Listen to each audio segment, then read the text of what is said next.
మన ప్రభువును రక్షకుడైన యేసుక్రీస్తు నామంలో మీకు శుభములు వందనములు తెలియజేస్తున్నాను. అనుదిన ధ్యానమునకు స్వాగతం. యెషయా గ్రంథం 47వ అధ్యాయం.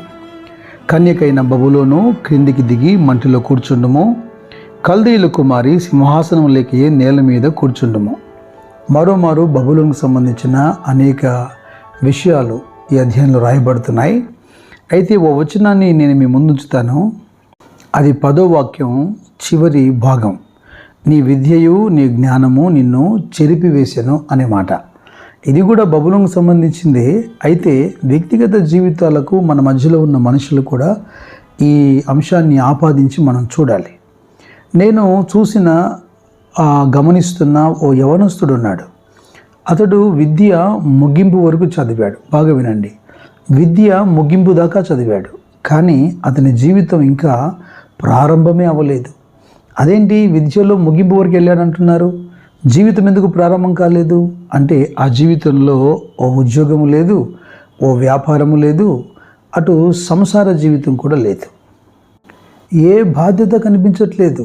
మరి ఈ అధిక విద్య దేని కొరకు? అంతా శోధించి పరిశీలించి కనుగొని ఒక స్టేట్మెంట్ ఇచ్చాడు మహాజ్ఞాని అయినటువంటి ప్రసంగి 12వ అధ్యాయంలో 12వ వచనంలో, ఇదియుగాక నా కుమారుడా, హితోపదేశములు వినుము, పుస్తకములు అధికముగా రచింపబడును, దానికి అంతము లేదు. విస్తారముగా విద్యాభ్యాసము చేయుట దేహమునకు ఆయాసకరము. చదవద్దు అని చెప్పట్లేదు, సోమరిగా తిరగమని చెప్పట్లేదు. విద్య మంచిదే, కానీ అధికమైన విద్య. మొట్టమొదటి అధ్యాయంలో కూడా చివరి వచనమైన 18వ వచనంలో కూడా విస్తారమైన జ్ఞానాభ్యాసము చేత విస్తారమైన దుఃఖము కలుగును, అధిక విద్య సంపాదించిన వానికి అధిక శోకము కలుగును అంటున్నాడు. ఇంకా విడ్డూరం ఏంటంటే భౌతికమైన విషయాలే కాదు, ఆధ్యాత్మికమైన విషయాలు కూడా మనం జాగ్రత్తగా ఉండాలి. ఈ రోజుల్లో చాలామంది మేధావులము అని చెప్పుకునేవారు అధికమైనటువంటి ఆధ్యాత్మికమైన విద్య పరిశోధించిన వారు కొత్త కొత్త తప్పుడు సిద్ధాంతాలను మన ముందుకు తీసుకొస్తున్నారు. క్రైస్తవ సమాజాన్ని గలిబిలి చేస్తున్నారు. ఇక వారి వాదన ఎందాక వెళ్తుందంటే, నన్ను నా సిద్ధాంతాన్ని ఒకవేళ మీరు తప్పుపడితే మీరు బైబిల్ని తప్పుపట్టాలి అనే స్థాయికి ఎదిగారని వాళ్ళు అనుకుంటున్నారు, దిగజారిపోయారు. అపోస్తలుడైన పౌలు కొరింథీయులతో మాట్లాడుతూ మొదటి పత్రిక 1వ అధ్యాయంలో 19-20 వచనాల్లో ఇలాగ రాస్తున్నాడు. ఇంది విషయమై జ్ఞానుల జ్ఞానమును నాశనము చేతును, వివేకుల వివేకమును శూన్యపరుతును అని వ్రాయబడి ఉన్నది. జ్ఞాని ఏమయ్యను, శాస్త్రి ఏమయ్యను, ఈ లోకపు తర్కవాది ఏమయ్యను? ఈ లోక జ్ఞానమును దేవుడు వెరితనముగా చేసి ఉన్నాడు కదా. లోకము తను సంపాదించిన జ్ఞానం చేత దేవుని కనుగొనలేకపోతోంది. అందుకే వారి జ్ఞానము వెరితనము అంటున్నాడు. ఎవడైనా నేను మేధావిని, గొప్ప జ్ఞానిని అన్నట్లయితే వాడిని వెరివాడిగా చేస్తాడు దేవుడు. అధికముగా జ్ఞానం సంపాదించిన వాడు ఏమంటున్నాడు? దేవుడు లేడు అనే బుద్ధిహీనతకు వచ్చాడు కదా. మరి ఆరోగ్యకరమైన శ్రేయస్కరమైన జ్ఞానం ఏంటంటే, ఈ కొరింథీ మొదటి పత్రికలోనే చివరి వచనంలో ఒక మాట రాస్తాడు, మనకు జ్ఞానమును నీతియు పరిశుద్ధతయు విమోచన. ఎవరు? మన ప్రభువే. దేవుని మూలముగా ప్రభువే మనకు జ్ఞానము. ఈ యెషయా గ్రంథం 47వ అధ్యాయంలో తప్పు మోపబడుతున్నటువంటి బబులోను యొక్క జ్ఞానం దేన్ని ఆధారం చేసుకుంటుందో వింటారా? 7వ వచనం చూడండి. నేను సర్వదా దొరసాని అయి ఉందిరని నీవు అనుకొని వీటిని ఆలోచింపకపోతివి, వాటి ఫలమేమవునో మనసునకు తెచ్చుకొనకపోతివి. కాబట్టి సుఖాసక్తురాలపై నిర్భయముగా నివసించుచు నేనే ఉన్నాను, నేను తప్ప మరి ఎవరినూ లేరు. నేను విధవరాలనై కూర్చుండను, పుత్రశోకము నేను చూడనని అనుకొనుచున్నదానా, ఈ మాట వినము. ఆ బబులోని యొక్క తాత్పర్యము, ఎందుకంటే తిరిగి ఇది ప్రకటన గ్రంథంలో కూడా రిపీట్ చేయబడింది. ప్రకటన గ్రంథం 18వ అధ్యాయంలో 1-3 వచనాలు మీరు గమనించగలిగితే, గొప్ప స్వరంతో బబులోను కూలిపోయాను, బబులోను కూలిపోయాను అంటూ 7-8 వచనాలు ఇలా రాస్తాడు. నేను రాణిగా కూర్చుంటుదానను, నేను విధవరాలను కాను, దుఃఖము చూడనని తన మనసులో అనుకునేను గనుక అది తను ఎంతగా గొప్ప చేసుకొని సుఖభోగములను అనుభవించెనో అంతగా వేదనను దుఃఖమును దానికి కలగజేయుడి. బబులోనులాగే చాలామంది మనుషులు మాకేమి కొదువా అనుకుంటున్నారు.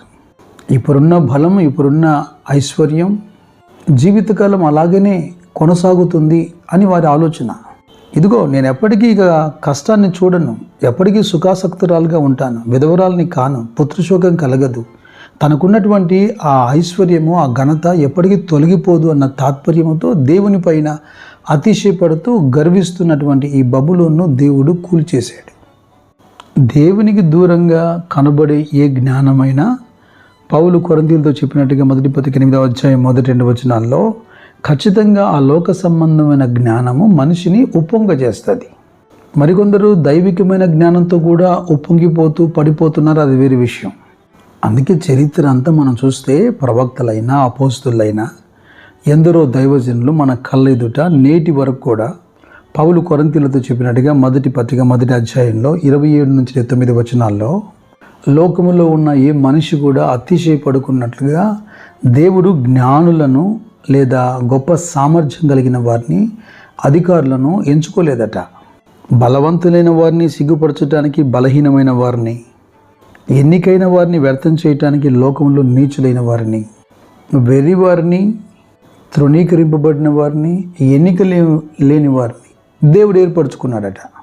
మరి భౌతికమైన విద్య అయినా ఆధ్యాత్మికమైనటువంటి విద్య అయినా లోకమందు సంపాదించబడుతున్న జ్ఞానమైన దైవిక జ్ఞానమైన ప్రభువును కనుగొనేట్టుగా ఉండాలి, ప్రభువునకు లోబడేట్టుగా ఉండాలి. మరి పాఠం వింటున్నటువంటి మీ యొక్క అతిశయం ఏంటి? ఈనాటి స్థితిని బట్టి బబులోనులాగా అతిశయపడతామా, లేక ప్రభువే మా యొక్క అతిశయ కారణమని సాక్ష్యం ఇస్తామా?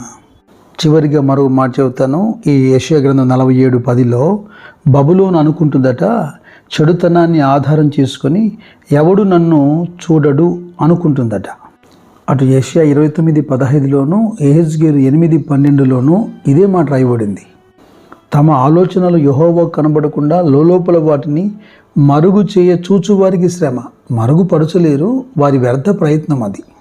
మరికొందరైతే ఎటు యెహోవా మమ్మల్ని విసర్జించాడు కదా, ఇక మమ్మల్ని ఆయన చూడటం మానేశాడు అనుకుంటూ చీకటి గదుల్లో వారు చేస్తున్నటువంటి క్రియలు నువ్వు చూసావా అంటూ దేవుడైన యెహోవా యెహెజ్కేలుకు బయలుపరుస్తున్నాడు.